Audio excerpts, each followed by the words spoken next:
कारी सैफुल्लाह सैफुल्लाह का मतलब क्या होता है? अल्लाह की तलवार, अल्लाह की तलवार मदनी भी है।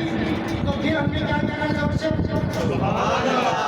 पीछे वाले कमरों से, दरबार वाले कमरों से क्या कहना है? सुभान अल्लाह। अस्सलामु अलैकुम व रहमतुल्लाहि व बरकातुहू।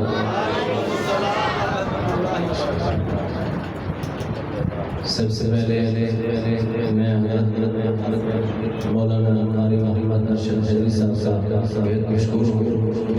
उनकी पुरखूस दावत पर आप लोगों का दीदार करने का शर्फ हासिल हुआ है। मेरा कुछ दिन पहले किसी प्रोग्राम का वापसी में एक्सीडेंट हो गया था।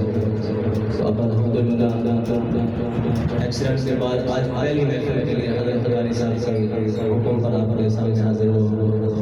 आप मेरे लिए भी दुआ करेंगे और इंशाअल्लाह हम आपके लिए दुआ करेंगे। अल्लाह पाक सबको शिफाए कामिला आजिला मुस्तमिर अता फरमाए।